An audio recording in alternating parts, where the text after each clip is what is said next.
क्या आपने कभी सोचा है कि आपके पास सब कुछ हो, पैसा, शोहरत, नाम, लेकिन फिर भी दिल में खालीपन महसूस हो? The monk who sold his Ferrari ऐसी ही एक कहानी है जो हमें सिखाती है कि असली सफलता और खुशियां बाहर नहीं, हमारे अंदर छुपी हैं। यह कहानी है जूलियन मंटल की, एक मशहूर वकील की, जो अपनी चमकदार जिंदगी छोड़कर हिमालय की यात्रा पर निकलता है, जहां वह जीवन का असली अर्थ और आंतरिक शांति पाना सीखता है। बार बार by the monk who sold his Ferrari. बाब जिंदगी की इस दौड़ में हम सब किसी न किसी मंजिल की तलाश में भाग रहे हैं। हम सोचते हैं कि अगर हमारे पास बड़ा घर होगा, महंगी कार होगी, शानदार करियर होगा और बैंक में ढेर सारा पैसा होगा तो हम खुश हो जाएंगे। लेकिन क्या सच में ऐसा होता है? शायद नहीं, क्योंकि जिंदगी का असली सुख सिर्फ भौतिक चीजों में नहीं, बल्कि उस शांति में है जो हमारे मन के भीतर होती है। लेकिन हम में से ज्यादातर लोग उस शांति को ढूंढने की कोशिश ही नहीं करते, क्योंकि हम अपने करियर, अपने बिजनेस, अपने सपनों की भाग दौड़ में इतने उलझ जाते हैं कि खुद से जुड़ने का समय ही नहीं निकाल पाते।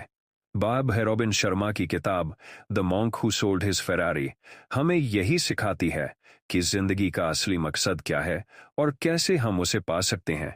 यह किताब सिर्फ एक कहानी नहीं, बल्कि एक दर्पण है जिसमें आप अपनी ही जिंदगी की तस्वीर देख सकते हैं। ये कहानी है जूलियन मेंटल की, एक बेहद सफल, अमीर और मशहूर वकील की। जूलियन के पास वो सब था जिसकी लोग ख्वाहिश करते हैं।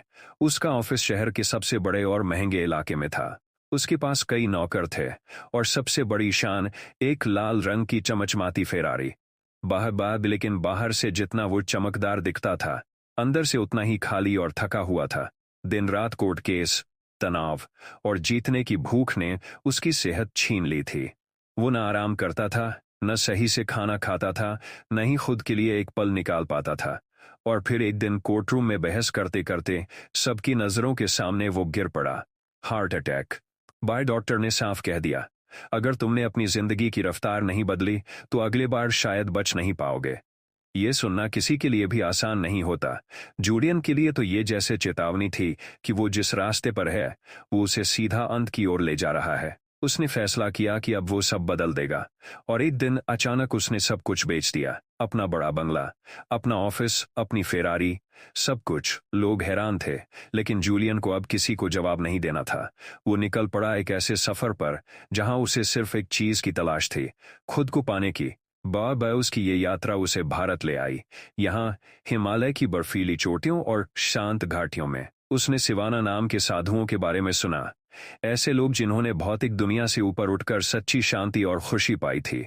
जूलियन की मुलाकात योगी रमन से हुई, एक ऐसे इंसान से जिसकी आंखों में गहराई थी, चेहरे पर मुस्कान थी और जिनकी उपस्थिति भर से दिल को सुकून मिलता था। बयब्बा योगी रमन ने जूलियन को एक कहानी सुनाई, एक जादुई बगीचे की कहानी। इस बगीचे में हर चीज का एक अर्थ था। एक लाल गुलाब जो रिश्तों और प्रेम का प्रतीक था, एक विशाल घड़ी जो समय की अहमियत बताती थी, एक चमकता हीरा जो उद्देश्य का प्रतीक था, एक लालटेन जो ज्ञान का प्रतीक थी, और एक सुनहरी पगडंडी जो निरंतर सुधार और आत्मानुशासन की राह दिखाती थी।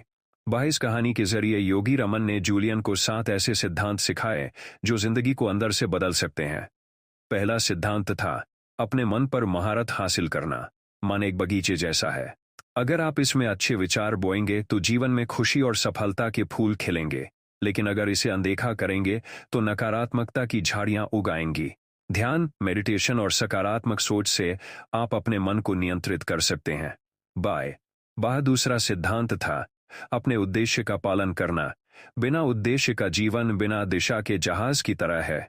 हमें ये तय करना चाहिए कि हम क्यों जी रहे हैं और किस मकसद के लिए मेहनत कर रहे हैं। जब आपका क्यों स्पष्ट होता है तो कैसे अपने आप मिल जाता है। तीसरा सिद्धांत था काइजेन, यानी निरंतर सुधार। हर दिन खुद को थोड़ा बेहतर बनाना, अपने आराम के दायरे से बाहर निकलना, चुनौतियों को अपनाना। चौथा सिद्धांत था अनुशासन। आत्मनियंत्रण ही सफलता की कुंजी है। खुद से छोटे छोटे वादे करें और उन्हें निभाएं। पांचवा सिद्धांत था अपने समय का सम्मान। समय सबसे कीमती है और एक बार चला गया तो लौट कर नहीं आता, इसलिए इसे सही जगह निवेश करें। छठा सिद्धांत था दूसरों की सेवा। असली खुशी तभी मिलती है जब हम दूसरों की मदद करते हैं। वर्तमान में जीना, अतीत के पछतावे और भविष्य की चिंता छोड़कर इस पल को पूरी तरह जीना। भाई बाइन 7 सिद्धांतों ने जूलियन की जिंदगी को पूरी तरह बदल दिया। वह अब पहले जैसा इंसान नहीं रहा। उसके पास भले ही फेरारी नहीं थी, लेकिन उसके पास वो था जो किसी भी फेरारी से ज्यादा कीमती था, शांति, संतुलन और सच्ची खुशी।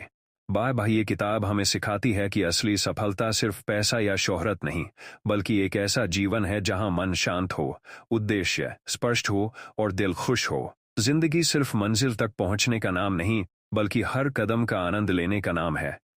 बाय बाय, अब सवाल ये है, अगर आज आपको अपनी फेरारी छोड़नी पड़े तो क्या आप तैयार हैं? और उससे भी बड़ा सवाल, क्या आप जानते हैं कि आपकी फेरारी है क्या? बाय।